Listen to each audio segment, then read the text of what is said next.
Tidak ada jalan lain untuk menyelamatkan ruang terbuka hijau Jakarta selain menambah ruang terbuka hijau yang baru. Namun sayangnya upaya untuk menambah ruang terbuka hijau terkendala pembebasan lahan yang membutuhkan anggaran yang cukup besar.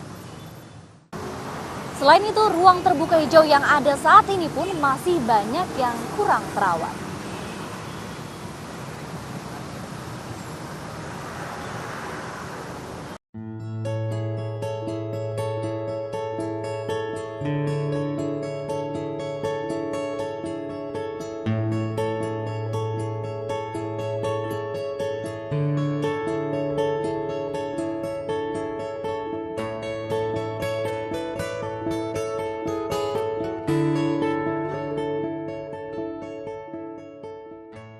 Untuk memperbaiki kondisi ruang terbuka hijau di Jakarta, tidak ada jalan lain selain menambah ruang terbuka hijau. Hal itu juga sesuai dengan ketentuan Undang-Undang 26 tahun 2007 tentang penataan ruang yang mengamanatkan batas minimal 30% ruang terbuka hijau dalam sebuah kota.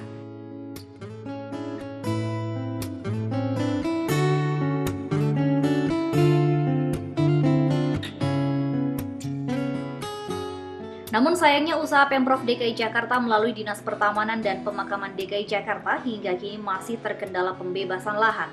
Lantaran untuk menciptakan ruang terbuka hijau atau taman baru, Pemprov DKI membutuhkan lahan baru yang membutuhkan anggaran cukup besar karena nilai tanah yang ditawarkan umumnya di atas nilai jual objek pajak atau NJOP. Padahal target Dinas Pertamanan dan Pemakaman DKI Jakarta pada tahun 2014 ini adalah membangun 64 taman dan ruang terbuka hijau baru dengan perincian 6 taman makam dan 58 taman dan jalur hijau atau jika di total luas lahan memiliki luas sekitar 2 hektar. Jumlah taman dan ruang terbuka hijau baru itu sendiri untuk menambah jumlah taman dan ruang terbuka hijau yang telah ada selama ini yaitu sebanyak 2.523 ruang hijau dan 2.014 taman.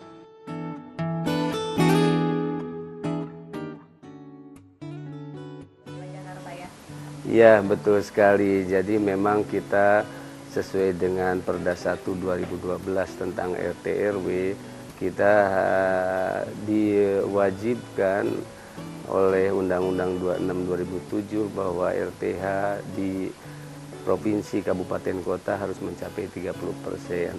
Oleh sebab itu, di samping kita meningkatkan kualitas taman dan jalur hijau yang ada sebagai RTH, yaitu dengan revitalisasi atau penataan ulang, pembangunan, juga kita harus menambah kuantitas, yaitu melalui kegiatan namanya pembebasan lahan.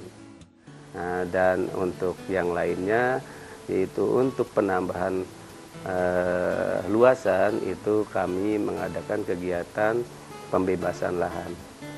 Nah, pembebasan lahan di tahun 2014 ini untuk taman dan taman pemakaman itu berjumlah 64. Ya, jadi yang khusus untuk makamnya itu diusulkan oleh warga masyarakat untuk dibebaskan, yaitu sebanyak 6, dan untuk yang lainnya taman dan jalur hijau sebanyak 58. Sementara itu, pengamat tata kota Yayat Supriyatna mengaku pesimis Pemprov DKI Jakarta dapat menambah jumlah ruang terbuka hijau dan taman baru sesuai dengan target yang diharapkan.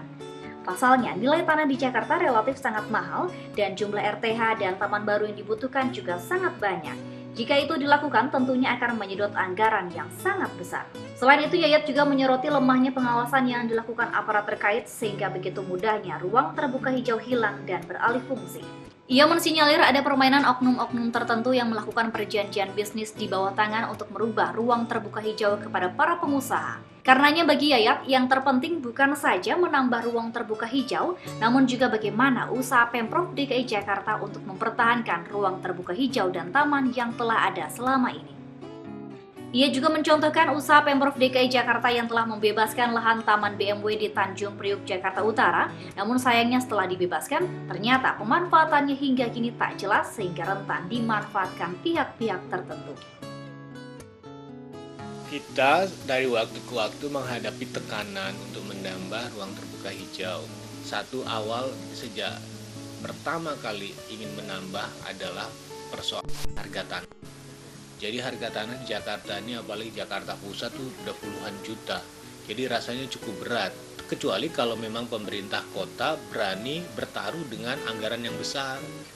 Sekarang kan tinggal dituntut goodwill-nya dan keberanian untuk menganggar dan mengeksekusi. Itu yang pertama.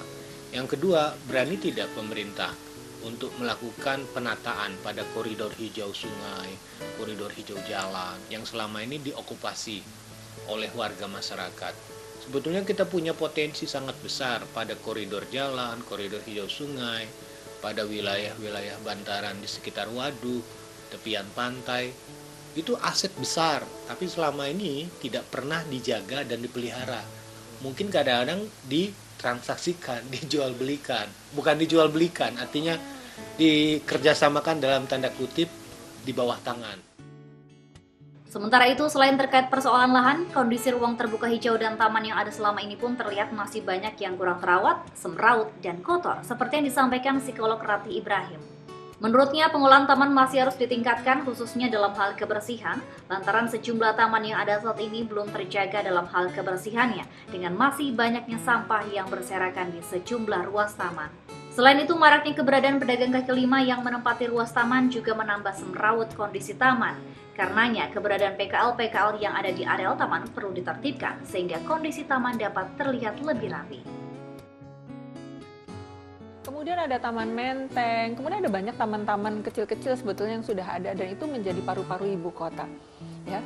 Dan kalau bicara tentang space publik, kita itu harus sangat sadar, terutama badan pengelolanya, untuk sungguh-sungguh mengupayakan taman itu betul-betul baik untuk digunakan sebagai fasilitas publik. Misalnya di lingkungan Gelora Senayan, itu kan sayang banget ya, ruang hijaunya besar, tamannya besar, tapi sampahnya juga banyaknya minta ampun. Jadi badan pengelola dimanapun juga harus sadar sekali itu. Kenapa? Karena yang dilayani adalah publik.